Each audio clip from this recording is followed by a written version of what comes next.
IT job కోసం చూస్తున్నారా? ఐటీలో కెరియర్ బిల్డ్ చూసుకోవాలనుకుంటున్నారా? అయితే సమాధానం కోడింగ్ ట్యూటర్. 72, 73 120కి వెళ్ళిపోయింది. అప్పుడు బైడెన్ ఫుల్ పరేషాన్ అయిపోయామన్నారంటే ఫోన్ చేసి మోదీకి, మీరు రష్యన్ ఆయిల్ కొనుక్కోండి, అది రీఫైన్ చేసి లోకంలో ఎక్కడైనా మీరు అమ్ముకోండి అని చెప్పారు. సో మన దగ్గర ఉన్న ప్రైవేట్ కంపెనీస్ కానీ, అది రిలయన్స్ ఉండొచ్చు, నయారా ఉండొచ్చు, అది కాకుండా మన పబ్లిక్ సెక్టర్ యూనిట్స్ ఉండొచ్చు, IOCL, HPCL, వీళ్ళు ఏం చేశారంటే మొత్తం రష్యా నుంచి $40 కొనుక్కున్నారు ఆయిల్, క్రూడ్ ఆయిల్. దాన్ని రీఫైన్ చేసి డీజిల్ కానీ పెట్రోల్ కానీ మనం ఈవెన్ యూఎస్కి అమ్మాం మనం. ఇప్పుడు చూడండి, మన వచ్చిన రిపోర్ట్లు ఏమంటున్నారంటే యుక్రెయిన్లో బిగ్గెస్ట్ డీజిల్ సప్లయర్ భారతదేశం అంట ఇప్పుడు. ఓకే, ఇక్కడ నుంచి అటు వెళ్తోంది. అది మన రష్యా నుంచి కొని రీఫైన్ చేసి యుక్రెయిన్కి ఇస్తున్నాం. అండ్ యుఎస్ ఏమంటున్నారు, భారతదేశమే దీనికి రీజన్, యుక్రెయిన్ రష్యా యుద్ధానికి కారణం మోదీ అంటున్నారు. మోదీ ఎక్కడ వచ్చారు? చైనా వెనకనే ఎక్కువ ఆయిల్ కొన్నారు కదా. చైనా మీద ఎందుకు పెట్టలేదు ఆంక్షలు మీరు? ఎందుకంటే చైనా మీకు చాలా క్రూషియల్ సప్లయర్. మీకు నట్టు బోల్ట్ కావాలంటే చైనాని తెప్పించుకోవాలి. మీరు లోకల్గా ప్రొడ్యూస్ చేయలేరు, మీకు కాస్ట్ చాలా ఎక్కువ అయిపోతుంది. చైనాని ఏం పెట్టట్లేదు. ఫస్ట్ 15 days అన్నారు, తర్వాత 90 days అన్నారు, మనతో అన్ని పోస్ట్పోన్ చేశారు. కానీ మన మీద 50% పెట్టారు. సరే పెట్టారు సార్, మనకు ప్రాబ్లం లేదు, మనం డీల్ చేసుకుంటున్నాం, కొత్త డీల్. దానికే మనం చూసాం మోదీ గారు ఫస్ట్ జపాన్కి వెళ్ళారు. జపాన్లో వెళ్ళి మోదీ గారు ప్రైమ్ మినిస్టర్ని కలిశారు, మాట్లాడుకున్నారు, బుల్లెట్ ట్రైన్లో ట్రావెల్ చేశారు, 8 బుల్లెట్ ట్రైన్కి అగ్రిమెంట్ సైన్ చేసుకున్నారు. మన వైపు నుంచి అక్కడికి వెళ్ళే ప్రోడక్ట్స్, అక్కడి నుంచి ఇక్కడికి వచ్చే ప్రోడక్ట్స్, ఈవెన్ జపాన్కి వెళ్ళే ముందు మారుతి EV వెహికల్స్ రోల్అవుట్ చేశారు ఇక్కడి నుంచి. Made in India, make for the world అని చెప్పేసి కాన్సెప్ట్ మీద. సో భారతదేశం కొత్త మార్కెట్స్ యాక్సెస్ చేయబోతున్నారు, ఆల్రెడీ స్టార్ట్ అయిపోయింది ప్రాసెస్ అది. సో అక్కడే ట్రంప్కి పెద్ద ప్రాబ్లం వస్తుంది. ట్రంప్ ఏమనుకున్నారంటే మెక్సికో లాగానో కెనడా లాగానో కొంచెం స్క్వీజ్ చేస్తే భారతదేశం ఏడుస్తుంది, సరెండర్ అయిపోతారు. కానీ ఇప్పుడు చూస్తున్నాం మనం, మోదీ గారు అసలు పట్టించుకోవట్లేదు. సో ఇలాంటి కండిషన్లోనే అసలు మోదీ పట్టించుకోవట్లేదని తెలిసిన తర్వాత అక్కడ ఒక క్రై అనేది వినిపిస్తోంది, ఒక భిన్నమైనటువంటి వాదనలు ఉన్నాయి. అయ్యో అనేటువంటి భావనతో పాటుగా ఎలా అయినా మళ్ళీ భారత్ మా కాళ్ళ దగ్గరికి వస్తుంది అనేటువంటి ఒక భావన ముందు కనిపించింది. కానీ అది మెల్లిమెల్లిగా డైల్యూట్ అయిపోయినట్టుంది కదా. చైనాలో జరిగినటువంటి US ప్రెసిడెంట్ అడ్వైజర్ ఒకరు ఉన్నారు, నవారో అని చెప్పి, Peter Navarro. He is actually an agent. Is official diplomat కాదు ఆయన, అఫీషియల్ ఫైనాన్స్ పర్సన్ కూడా కాదు. ట్రంప్ వాళ్ళ ఏజెంట్ ఆయన అపార్ట్మెంట్లు అమ్ముతుండే, రియల్ ఎస్టేట్ అమ్ముతుండే. ట్రంప్కి వచ్చిన అడ్వైజర్గా తీసుకొచ్చారు ఆయన్ని. నెగోషియేటింగ్ చాలా బాగా చేస్తాడు కదా రియల్ ఎస్టేట్లో, మనం దీంట్లో పెట్టుకుందాం అని చెప్పి. మొన్న ఒక స్టేట్మెంట్ చూశారు, Brahmins are making money out of selling Russian oil అని చెప్పి. అది యూజువలీ వీళ్ళు బాస్టన్ బ్రాహ్మిన్స్ అని యూజ్ చేస్తారు. కానీ మన దాంట్లో అది ఎంత థింగ్ గాట్ బ్యాక్ ఫైర్డ్. ఎందుకంటే ఇదే కాన్సెప్ట్ రాహుల్ గాంధీ యూజ్ చేస్తున్నారు. బ్రాహ్మిన్స్ అన్ని ఉద్యోగాలు తీసుకెళ్ళిపోతున్నారు, బ్రాహ్మిన్స్ ఆర్ డబ్బులు అని మనకు తెలుసు. బ్రాహ్మిన్స్ రియల్ ఎస్టేట్ మన అందరికి తెలుసు. ఓకే, వాళ్ళు ఏ పరిస్థితిలో ఉన్నారు మన అందరికి తెలుసు. నేను ఇవాళ ఒక విద్యాశ్రమంకి వెళ్ళి వచ్చాను, చూశాను నేను అక్కడ వేద పాఠశాలలో. వాళ్ళ పరిస్థితి చాలా దారుణం ఉంది వాళ్ళది. వాళ్ళని ఇప్పుడే మనం కొంచెం ఎంకరేజ్ చేసి పైకి తీసుకుంది.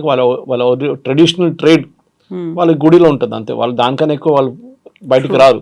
సరే, ఎప్పుడో జరిగింది, ఏదో అత్యాచారం జరిగిందని చెప్తున్నారు, కానీ ఈ బ్రాహ్మిన్స్ ఎందుకు తీసుకొచ్చారో అర్థం కావట్లేదు. Anyway that issue got back fired completely. ఇప్పుడు ఏం చేయాలని వాళ్ళకి అర్థం కావట్లేదు మీరు చెప్పినట్లు. ఇప్పుడు అదే పరిస్థితిలో ఫస్ట్ జపాన్కి వెళ్ళారు మోదీ గారు. ఈ అగ్రిమెంట్స్ అన్ని సైన్ చేశారు, 8 అగ్రిమెంట్స్ సైన్ చేశారు, చాలా సాలిడ్ అగ్రిమెంట్స్. అది కూడా ఇప్పటి నుంచి 5 సంవత్సరాల లోపల ఫినిష్ అయ్యే ప్రాజెక్ట్స్ అన్ని చేసుకున్నారన్నమాట. జపాన్ దగ్గర మనం తీసుకోవాల్సింది టెక్నాలజీ. వాళ్ళకి చాలా అడ్వాన్స్గా టెక్నాలజీ వాళ్ళ దగ్గర కొంచెం స్ట్రాంగ్ పాయింట్.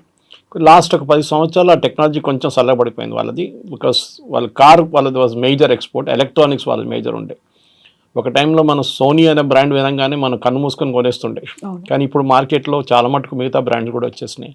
కొరియా నుంచి బ్రాండ్స్ ఉన్నాయి, చైనా నుంచి ఉన్న బ్రాండ్స్ ఉన్నాయి, చాలా మటుకు బ్రాండ్స్ వచ్చేసినాయి. సరే, సోనీ ఇప్పుడు కూడా ఉంది, quality wise it's considered number 1. Japanese cars కూడా అంతే. మన దగ్గర ఒరిజినల్ మారుతి స్టార్ట్ అయినప్పుడు సుజుకి పార్ట్నర్ ఉండే, ఇప్పుడు నా సుజుకి ఎంటైర్ కంపెనీ వాళ్ళు కొనుక్కున్నారు. సో జాపనీస్ దగ్గర నుంచి మనకు టెక్నాలజీ వస్తుంది. మన వైపు నుంచి జపాన్కి వెళ్ళేది ఫార్మస్యూటికల్ కానీ మిగతా ప్రోడక్ట్స్ కానీ. జపాన్లో తయారు చేయలేని ప్రోడక్ట్స్ మనం ఇక్కడ తయారు చేసి పంపిస్తాం, స్పెషల్లీ చిన్న మిషనరీ పార్ట్స్ కూడా.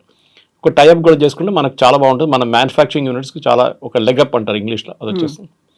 నెక్స్ట్ మోదీ గారు వెళ్ళింది షాంఘై కోఆపరేషన్ ఆర్గనైజేషన్ మీటింగ్కి. అక్కడ ఏం జరిగింది, జీ జిన్పింగ్ కానివ్వండి, పుటిన్ కానివ్వండి, మోదీ గారు, ఈ ముగ్గురు ఫొటోస్ మీరు చూసుంటారు. బాడీ లాంగ్వేజ్, ఎందుకంటే ఇదే పెద్ద ఇండస్ట్రీ కవిత గారు. ఈ బాడీ లాంగ్వేజ్ రీడ్ చేయడం యూఎస్లో దే పేడ్ వెరీ వెల్. మీరు నేను మాట్లాడుకొని సౌండ్ మ్యూట్ చేసేస్తే మనం ఏం మాట్లాడమని చెప్పి ఒక మూడో మనిషి చెప్పొచ్చు. లిప్ రీడింగ్ అంటారు వాళ్ళు, దాన్ని మైండ్ రీడింగ్ అంటారు, అన్నీ చేస్తారు వాళ్ళు. What are they speaking about అనేది. సో ట్రంప్ కానివ్వండి, చాలామంది అడిగారు మోదీ గారు పుటిన్ జీ జింగ్పిన్ ఏ లాంగ్వేజ్లో మాట్లాడారని అడిగారు. వాళ్ళు పక్కనే ట్రాన్స్లేటర్స్ ఉంటారు, వాళ్ళు ఇయర్ షాట్లో ఉంటారు, అంటే ఫోటో ఫ్రేమ్ కన్నా కొంచెం బయట నిలబడతారు కావాలని చెప్పి వాళ్ళని అట్లానే ట్రైన్ చేశారు వాళ్ళని. అది కాకుండా ఇంకో చాలా ఇంపార్టెంట్ ఫోటో మనం చూసాం. పుటిన్ అండ్ మోదీ, పుటిన్ కార్లో ట్రావెల్ చేస్తున్నారు. ఇట్స్ న్యూక్లియర్ ప్రూఫ్ కార్ అది. దాని మీద మీరు న్యూక్లియర్ బాంబ్ వేస్తే కూడా ఏం కాదు ఆ కార్కి. అట్లాంటి ప్రోడక్ట్. ఎందుకంటే బాంబ్ ప్రూఫ్ అంటే అందరు తయారు చేస్తారు. ఇప్పుడు మన దగ్గర తెలంగాణలో ఉంది బాంబ్ ప్రూఫ్ కార్లు. But that is a nuclear కానీ even bio hazard can handle అన్నమాట. బయో వార్ జరిగితే కూడా ద కార్కి ఇంపాక్ట్ ఉండదు. మోదీ కోసం ఫస్ట్ మనం చూసే ఒఫీషియల్ న్యూస్ ఇది, మనం పర్సనల్ చెప్పట్లేదు, ఏదో బీజేపీ వాళ్ళు చెప్పారు, ఆర్ఎస్ఎస్ వాళ్ళు చెప్పలేదు. కానీ పుటిన్ 10 నిమిషాలు మోదీ గారి కోసం వెయిట్ చేశారంట. కొంచెం లేట్ అయిపోయింది మోదీ గారు రావడానికి హోటల్ నుంచి. దాని తర్వాత వాళ్ళిద్దరు కార్లు వెళ్ళిన తర్వాత వెన్యూకి చేరుకున్నప్పుడు కూడా, ఎస్సీఓ వెన్యూకి చేరుకున్నప్పుడు కూడా మళ్ళీ 15 నిమిషాలు కార్ లోపల కూర్చొని మాట్లాడారంట. అఫ్ కోర్స్ ట్రాన్స్లేటర్స్ ఉంటారు కార్లో, వాళ్ళకని కాన్ఫిడెన్షియల్ ఉంటుంది, భయం మాట్లాడే మనకేం తెలియదు. సో ఆబ్వియస్లీ ఆ బాడీ లాంగ్వేజ్ పుటిన్ కానీ మోదీ కానీ, అదే టైంలో జీ జింగ్పిన్ అండ్ మోదీ, వీళ్ళు ముగ్గురు ఒక ఆల్టర్నేటివ్ ఫ్రంట్ ఫామ్ చేస్తున్నారు. యుఎస్ చేస్తున్న బ్లాక్మెయిల్ వాళ్ళిద్దరు కూడా ఇంపాక్ట్ అయింది. రష్యాకి ఇంపాక్ట్ అయింది ఎప్పటి నుంచో, చైనాకు కూడా ఇంపాక్ట్ అవుతుంది ఇప్పుడు. సో ఒక ట్రంప్ని ఒక లెసన్ నేర్పియాలని చెప్పి వీళ్ళు డిసైడ్ చేసుకున్నారు. దాంట్లో 2-3 రూట్స్లో చేయొచ్చు. ఒకటి ఈ ముగ్గురు రాష్ట్రాలు కలుపుకుంటే, రష్యా, ఇండియా, చైనా కలుపుకుంటే 36% మన వరల్డ్ జీడిపి వాళ్ళ దగ్గర ఉంది. ఓకే, అప్రాక్సిమేట్లీ ద $1 trillion కూడా it's I think around $36 trillion trade ఉంది వాళ్ళ దగ్గర. అది కాకుండా అన్నిటికంటే ఇంపార్టెంట్ ఏంటంటే వీళ్ళు ఒక ఆల్టర్నేటివ్ స్విఫ్ట్ సిస్టమ్, అంటే అమెరికా డాలర్ టర్మ్స్లోనే అన్నీ మాట్లాడతారు. మీకు గుర్తుంది కవిత గారు, ఇది బ్రిక్స్ వచ్చినప్పుడు లాస్ట్ ఒక 6 నెలల ముందు ట్రంప్ వచ్చినప్పుడే ఇమ్మీడియట్గా ట్రంప్ థ్రెటన్ చేశారు సౌత్ ఆఫ్రికాని, బ్రెజిల్ని, మీరు ఆల్టర్నేట్ కరెన్సీ తీసుకొస్తే మీ పని నేను చూసుకుంటానులే అని చెప్పేసి. అవును, ఎందుకంటే భయం ఏంటంటే డాలర్ని రీప్లేస్ చేసేస్తే డాలర్ విలువ పోతుంది మొత్తం కంప్లీట్గా. ఆల్రెడీ చాలా వీక్ అయిపోయింది డాలర్. మనం ఇండియన్ రూపీతో కంపేర్ చేయకూడదు, బికాజ్ ఇండియన్ రూపీ చాలా వీక్ అయింది. కానీ ఆల్ కరెన్సీస్ వీక్ అయింది అంటే అన్నిటికంటే తక్కువ ఇండియన్ రూపీ. మీరు బ్రిటిష్ పౌండ్తో కంపేర్ చేయండి డాలర్ పడిపోయింది యాక్చువల్లీ విలువలో. ఎనీవే అది మనకు సబ్జెక్ట్ మ్యాటర్ కాదు. కానీ మన ఇక్కడ అంటే ఆల్టర్నేటివ్ పేమెంట్ సిస్టమ్ ఒకటి ఫామ్ చేయాలి. మనం ఇది ఎప్పుడు చూసామంటే ఫస్ట్ ఇరాన్ మనకి ఆయిల్ మనం కొనుక్కున్నప్పుడు వీళ్ళు ఇరాన్ మీద ఆంక్షలు పెట్టారు. ఎవరు? యుఎస్. వీళ్ళు న్యూక్లియర్ ప్లాంట్లో మిసైల్స్ తయారు చేస్తున్నారు అది ఇది చెప్పి.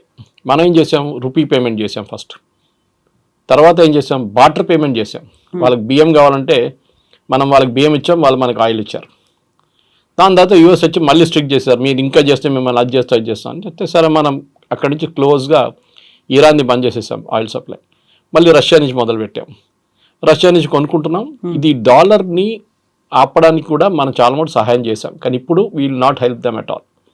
డాలర్ ఫ్రీ ఫ్లోట్ కానివ్వండి, డాలర్ ఎక్కడ పోతే అది పోనివ్వండి, మనకు ప్రాబ్లం లేదు. ఆయిల్ ప్రైస్ కూడా నేను చెప్పినట్లు బైడెన్ ఏం చెప్పారు ఆ టైంలో, ఆయిల్ ప్రైస్ హోల్డ్ చేయండి, ఇండియా ఇట్లా రీఫైన్ చేసి పంపిస్తే ఆయిల్ ప్రైస్ $70-80 ఉంటుంది, లేకుంటే $200 వెళ్తుండే అని చెప్పి యుఎస్ ఎకానమిస్టే చెప్తున్నారు. భారతదేశం ఇంటర్ఫియర్ కాకపోతే రష్యన్ ఆయిల్తోని world wide crude oil prices $200 వెళ్ళిపోతుంటే మొత్తం వరల్డ్ ఎకానమీ దెబ్బతింటుండే. సో భారతదేశాన్ని అప్రిషియేట్ చేయకుండా ట్రంప్ ఏమో మన మీద ఆంక్షలు విధిస్తున్నారు. మీరు తీసుకొని యుక్రెయిన్ రష్యా వార్లో పెడతారు. రష్యా ఆయిల్ అమ్మితే కూడా చైనాకి అమ్ముతున్నారు కదా, వాళ్ళు డబ్బులు ఇస్తారు కదా. టర్కీ తీసుకుంటున్నారు, టర్కీ నేను చెప్పట్లేదు, ఎందుకంటే మిడిల్ ఈస్ట్లో టర్కీ పనికి వస్తారు. ఇదంతా ట్రంప్ ఆడే గేమ్ అనమాట. దీంట్లో అన్నిటికంటే ఇంపార్టెంట్ కవిత గుర్తుపెట్టుకోవాలి, టఫ్గా ఉన్న నేషన్స్ మనం టఫ్గా యాక్ట్ చేస్తే వాళ్ళు అసలు ఏం చేయరు, భయపడతారు. యుఎస్ వీక్ నేషన్స్ని మొత్తం షుగర్ కేన్ జ్యూస్ మన చేస్తాం అట్లా పిండి చేసుకుంటారు వాళ్ళు. మెక్సికోని చూసినప్పుడు ఏమంటున్నారు, మెక్సికోని ఫస్ట్ ఒక టారిఫ్ అన్నారు, మళ్ళీ నెక్స్ట్ టారిఫ్ అన్నారు. ఇప్పుడు ట్రంప్ నిన్న స్టేట్మెంట్ ఇచ్చారు, ఏంటంటే మనం ఏం కావాలంటే చేసుకుంటే ఏం చేయలేరు మెక్సికో అని చెప్పి. మెక్సికో ఏం చేయలేరంట, మనం ఏం కావాలంటే చేసుకుంటాం మనం, మెక్సికో నేను చెప్పేది వింటారు వాళ్ళని. ఆలోచించండి వాళ్ళ పరిస్థితి, హెల్ప్లెస్ కంప్లీట్లీ. సో ఆ పరిస్థితికి మనం రాకుండా మోదీ గారు టఫ్గా ఉంటున్నారు. కానీ మన దేశంలో ఒకటే పార్టీ ప్రాబ్లం వీళ్ళకందరికీ, కాంగ్రెస్ ఏమో మోదీ గారు ఏం చేస్తే దాన్ని వ్యతిరేకిస్తారు. యుఎస్తో ఫ్రెండ్షిప్ పెట్టుకుంటే యుఎస్ ఫ్రెండ్షిప్ పెట్టుకున్నారంటారు. ఇప్పుడు యుఎస్తో కాకపోతే మళ్ళీ యుఎస్ ఎందుకు మీరు ట్రంప్తో ఎందుకు గొడవ పెట్టుకుంటా అంటారు. చైనాతో ఎందుకు పెట్టుకున్నారు మీరు అంటారు. కాంగ్రెస్ ఒక కన్ఫ్యూజ్ పాలసీ ఉంది. కానీ మోదీ గారు చాలా డెలిబరేట్గా మన కొత్త మార్కెట్స్ కోసం, అది యూ ఉండొచ్చు, యూకే ఆల్రెడీ మనం FTA సైన్ చేసాం, యూరోపియన్ ట్రేడ్ బ్లాక్ సైన్ చేసేసాం మొన్న. ఇదన్నీ చూస్తే మన డాలర్ని ఈజీగా టర్న్ చేయొచ్చు. ఒక ఎగ్జాంపుల్ ఇస్తాను మీకు. కీటెక్స్ అని చెప్పి మన దగ్గర #1 ఇండియా నుంచి వెళ్ళే #1 లిటిల్ స్టార్ బ్రాండ్ యూఎస్లో టార్గెట్ అండ్ అక్కడున్న మేజర్ రీటైలర్స్లో అమ్ముతారన్నమాట వాళ్ళు. ఆ కంపెనీ మొన్న స్టేట్మెంట్ ఏమి ఇచ్చారంటే, మేము యూఎస్కి ఇప్పుడు మా ఎక్స్పోర్ట్ వెళ్ళట్లేదు, చాలా ఎక్కువ రేట్ ఎక్కువైపోయింది, వాల్మార్ట్ వాళ్ళు తీసుకుంటలేరు ఇప్పుడు అని, మేమేం చేస్తున్నామని ఇండియాలోనే మేము 1000 షాపులు ఓపెన్ చేయబోతున్నాం అని చెప్పారు. So Sabu Jacob whose MD of the company, మన వరంగల్లో పెద్ద ఫ్యాక్టరీ పెట్టారు. మేము అదే టర్న్ ఓవర్ మేము ఇండియాలో ఈ 1000 స్టోర్లతో తెచ్చుకుంటాం. మాకు మార్జిన్స్ ఎక్కువ ఉంది మాకు ఇక్కడ, అక్కడేమో చాలా వేఫర్ థిన్ మార్జిన్లు ఆపరేట్ చేస్తున్నాం మేము. టార్గెట్ కానీ వాల్మార్ట్ ఎక్కువ డబ్బులు ఇయ్యారు, వాల్యూమ్ గేమ్ ఆడతారు వాళ్ళు. సో ఇప్పుడు ఇండియాలో స్టార్ట్ చేస్తే ఇండియన్ మార్కెట్ 140 కోట్ల మంది ఉన్నారు. We can sell the same product good price here in India అంటున్నారు వాళ్ళు. సో మన ఎకనామిక్ టైమ్స్లో కూడా ఒక ఆర్టికల్ వచ్చింది దాని గురించి. సో ఓవరాల్గా ఇప్పుడు ఏమైపోతుందో డొమెస్టిక్ మార్కెట్ మీద కూడా చాలా కాన్సన్ట్రేట్ చేస్తున్నారు మోదీ గవర్నమెంట్. దానికోసం GST రేషనలైజేషన్ వస్తుంది. ఇప్పుడు GST రేషనలైజేషన్ చాలా ప్రోడక్ట్ 0కి వెళ్ళిపోతుంది, లేకుంటే 5 లేకుంటే 18, ఈ 3 బ్యాండ్లో ఉండిపోతుంది అనమాట. సో డొమెస్టిక్ కన్జంప్షన్ కూడా పెంచితే మనం డెఫినెట్గా ఇంకా కొత్త మార్కెట్లు, చైనా ఉండొచ్చు, రష్యా ఉండొచ్చు, యూరోప్ ఉండొచ్చు. సో ట్రంప్ని పక్కన పెట్టి ఇప్పుడు చూస్తున్నా, మీరు చెప్పినట్ల సడన్గా ఇప్పుడు ఏం చెప్పట్లేదు వాళ్ళు అనుకున్నారు మనం ఇండియాను కొంచెం థ్రెటన్ చేస్తే ఇండియా పడిపోతారు, 100% పెడదాం రేపు అన్నారు. పెట్టండి, 100 ఎవరు కొంటారు? మీరు ఫార్మాస్యూటికల్స్ మీద ఎందుకు పెట్టట్లేదు? అవసరం ఉంది కాబట్టి. ఫార్మా ఎవరు అమ్మలేరు, మనం ఇచ్చిన రేట్కి ఇంకెవరు అమ్మలేరు యూఎస్కి. ఫార్మా మీద పెట్టట్లేదు. ఐటీ ఎందుకు పెట్టట్లేదు? ఐటీ మీరు యూఎస్లో ఇన్వెస్ట్ చేయాలన్నారు. నేను ఎగ్జాంపుల్ ఇస్తాను. మన CNNలో ఒక స్టోరీ వచ్చింది. యూఎస్కి షవర్ హెడ్స్, అంటే మన షవర్కి హెడ్స్ పాయింట్ ఉంటుంది కదా, అది చైనా నుంచి చాలా ఇంపోర్ట్ చేసుకుంటారు యూఎస్ కంపెనీస్ అందరూ. వాళ్ళ పేర్లు పెట్టి అమ్మేసుకుంటారు యూఎస్లో. ఆ కంపెనీ అక్కడిని తీసుకుని డ్యూటీ, అంటే ఓల్డ్ డ్యూటీ కట్టి తీసుకొస్తే కూడా, ఇప్పుడున్న ఎగ్జిస్టింగ్ డ్యూటీ కడితే కూడా $139 ఒక షవర్ హెడ్ వస్తుంది. మన దగ్గర అంత రాదు. మన దగ్గర $2,000 పడేస్తే మంచి షవర్ హెడ్స్ వస్తాయి. 2,000 కూడా అక్కర్లేదు, $1,000 కూడా వచ్చేస్తుంది. ఎనీవే, అది యూఎస్ కాస్ట్ ఆఫ్ లివింగ్. అదే ప్రోడక్ట్ మీరు యూఎస్లో తయారు చేయాలంటే $259 అవుతుంది. ఈ కంపెనీ ఏం చేశారంటే, ఒక సర్వే లాగా వాళ్ళు కస్టమర్స్ 25,000 కస్టమర్స్ ఉన్నారు, వాళ్ళకు రెగ్యులర్ కస్టమర్, వాళ్ళకు మెయిల్ పంపించారు. ఈ 2 ఆప్షన్స్ ఉందండి, చైనాని తెచ్చుకుంటే 139, ఇక్కడంటే 259, మీరు ఏం తీసుకుంటారు అని అడిగారు. ఒక్కరు కూడా యూఎస్ అని చెప్పట్లేదు, అందరూ చైనీస్ తీసుకుంటామేమంటారు. US is out priced itself, ఎందుకంటే వాళ్ళ వేజ్ చాలా ఎక్కువ అయిపోయింది. అది వాళ్ళకు ఒక టైంలో అడ్వాంటేజ్ ఉండే, ఇప్పుడు డిసడ్వాంటేజ్గా మారింది. ఆ వేజెస్లో ఐఫోన్ కొనుక్కుంటారు, ఐప్యాడ్లు కొనుక్కుంటారు అనుకున్నారు, కానీ ఇప్పుడు బేసిక్ లివింగ్, డైలీ ఎక్స్పెన్సెస్, మీరు వెళ్ళారు మన యూఎస్, మీకు తెలుసు, డైలీ ఎక్స్పెన్సెస్ కోసం వాళ్ళు చూసుకుంటున్నారు. వాళ్ళు they are looking at how to survive. ఆ సర్వైవల్లో మీకు ఐప్యాడ్లు కొనడం, ఐఫోన్లు కొనడం కాదు. ఓకే, మీరు ఎట్లా బతుకుతారో మీరు అది చూస్తున్నారు ఫస్ట్ అన్నమాట. అది చాలా ఇంపార్టెంట్. సో ఆ పరిస్థితికి వచ్చినప్పుడు ట్రంప్ ఇప్పుడు ఏం చేయబోతున్నా చూడాలి. ఎందుకంటే నెక్స్ట్ 6 months యూఎస్ ఎకానమీ ఒక టైల్ స్పిన్లో వెళ్ళిపోతుంది కంప్లీట్గా. అసలు ఏం చేయలేకపోతారు యూఎస్ ఎకానమీ. ఎందుకంటే ఒకసారి రెసెషన్ వచ్చింది అనుకోండి, రెసెషన్ వస్తే అంతే సంగతి. ఇన్ఫ్లేషన్ వస్తే ఇంకా ఘోరం అయిపోతుంది. ఈ 2 ఫ్యాక్టర్స్ వస్తే యూఎస్లో, ఎందుకంటే ఇప్పుడు మీరు అమ్ముతున్న ప్రోడక్ట్, ఇప్పుడు ట్రంప్ వాళ్ళ అడ్వైజర్స్ ఏమంటున్నారు, మేము ఎంత $4 trillion ఈ 10 సంవత్సరాలు వీ కెన్ గెయిన్ అంటున్నారు. ట్రంప్ ఉండబోయేది 4 సంవత్సరాలు, మీరు 10 years గురించి ఎట్లా మాట్లాడతారండి మీరు? ఇంకో గవర్నమెంట్ వస్తారు, ఇంకో పార్టీ రావచ్చు, ఇంకేమైనా కావచ్చు, రేపు వీళ్ళ ప్రెసిడెంట్ వస్తే తీసేస్తాడు డ్యూటీలన్నీ. 4 trillion ఎవరు కడతారు? వాళ్ళ కంపెనీలు కడుతున్నారు. ఇండియా నుంచి మనం ఒక టీషర్ట్ పంపిస్తున్నప్పుడు $50 అనుకోండి, $50 మీద 50% పెడితే $75 అయిపోతుంది. $75 ఎవరు కడుతున్నారు? ఎక్స్ట్రా $25 కట్టేది అమెరికన్ కన్జ్యూమర్. కంపెనీ కడుతున్నారు, కంపెనీ అమ్మేటప్పుడు మళ్ళీ ఆ డబ్బులు సంపాదించుకుంటారు వాళ్ళు. సో ద ఫైనల్ లాస్ జరిగేది అమెరికన్ కన్జ్యూమర్ మీద. అది ఇప్పుడు కాదు, ఒక 2 నెలల్లో ఇప్పుడు తెలిసిపోయింది ఆల్రెడీ. ఇక్కడి నుంచి ఇంకా ముందుకు వెళ్తూ కంప్లీట్గా ఒక యూఎస్కి అక్కడున్న కన్జ్యూమర్కి ఇన్ఫ్లేషన్ మినిమం ఒక double-digit ఫిగర్లో వచ్చేస్తుంది. సో మనం ఇప్పుడు ఒక సేఫ్ గేమ్లో ఉన్నాము, మన స్ట్రాటజీ కూడా is going to work out. See అది ఎట్లా అంటే మెచ్యూర్ అప్రోచ్ ఉండాలి. ఇప్పుడు మనం మెచ్యూర్ అప్రోచ్ అంటే ప్యానిక్ చేయకూడదు. మనం చూసాం 50% పెట్టగానే ఉద్యానాలు బంద్ అయిపోయింది, తిరుపూర్ బంద్ అయిపోయింది, సూరత్ బంద్ అయిపోయింది, కంపెనీలన్నీ మూసేస్తున్నారు, కాన్పూర్లో మూసేస్తున్నారు అన్నది కాదు. ముందు యూఎస్ మార్కెట్ ముందు మనకు మార్కెట్లు ఉండే కదా. మీరు యూఎస్కి ఎందుకు వెళ్ళారు? మీకు వాల్యూ కొంచెం ఎక్కువ దొరుకుతుంది. మీకు $5 వెళ్ళే ప్రోడక్ట్కి మీరు ఇండియాలో అమ్ముకుంటే అదే $10 మీరు యూఎస్లో అమ్ముకోవచ్చు. దానికోసం మీకు ప్రాఫిట్ కొంచెం ఎక్కువ ఉంటుందని మీరు అక్కడికి వెళ్ళారు. కానీ రిస్క్ ఉంటుంది ఇట్లాంటిది. రేపు యూఎస్ మార్కెట్లో డబ్బు లేదనుకోండి కొనడానికి, ఎవరు కొనరు. Your product will remain on the shelf. Exporter అక్కడ ఇంపోర్ట్ చేస్తున్నాడు, బంద్ చేసేస్తాడు మార్కెట్, ఖతం అయిపోయిందని దివాలా అయిపోతాడు. సో దాట్ పొజిషన్కి రాకుండా మనం మెచ్యూర్గా రియాక్ట్ అయ్యాం. ఈ రీజనల్ కోఆపరేషన్తో చైనా కానివ్వండి, రష్యాతోని కోఆపరేట్ చేసుకుంటే మన మార్కెట్ క్రియేట్ చేసుకోవచ్చు ఇక్కడే. చైనాతో మనకు చాలా ప్రాబ్లమ్స్ ఉన్నాయి, లేదని లేదు. బార్డర్ ప్రాబ్లమ్స్ చాలా ఉంది, రిజాల్వ్డ్ ఇష్యూస్, అన్రిజాల్వ్డ్ ఇష్యూస్ ఉన్నాయి. కానీ నమ్మకమైన మిత్రుడా అనేటువంటి డౌట్ వస్తుంది కదా. అది ఇంగ్లీష్లో అంటారు, యువర్ ఎనిమీస్ మై ఫ్రెండ్ అంటారు. ఓకే, మీరు ప్రయారిటీ ఏంటి ఇప్పుడు? ఓకే, నమ్మకం ఉందంటే ఎవరు నమ్మచ్చు? యూఎస్ నమ్మచ్చా? నమ్మలేం కదా. 71లో ఇదేలాగా మన మీద శాంక్షన్స్ పెట్టారు. వాజ్పేయి గారు పోఖ్రాన్ 2 చేసినప్పుడు శాంక్షన్స్ పెట్టారు. Sanctions, not tariff. శాంక్షన్స్ అంటే మీరు కొనలేరు, అమ్మలేరు, ఆంక్షలు కంప్లీట్గా. ఆలోచించండి, థమ్స్ అప్ ఎట్లా వచ్చింది పైకి? ఆ స్టోరీ ఇంకోటి ఇది. దట్ ఈస్ బికాజ్ కోకోకోలాని జార్జ్ ఫెర్నాండెస్ భారత్ చేసిన తరిమి కొడితే థమ్స్ అప్ పైకి వచ్చింది ఆ టైంలో. మనం డొమెస్టిక్ ప్రొడక్ట్స్ ఎన్ని క్రియేట్ చేసాం మనం అట్లాంటిది. ఇప్పుడు యూఎస్ ప్రొడక్ట్స్ ఎన్ని వాడుతున్నాం మనం? రెస్టారెంట్ పాసిబ్లీ మెక్డానల్డ్స్ కానివ్వండి, KFC కానివ్వండి, పెప్సీ కానివ్వండి, కోక్ అనొచ్చు. మిగతా ఏం కొంటున్నాం మనం US products? We don't have any major share.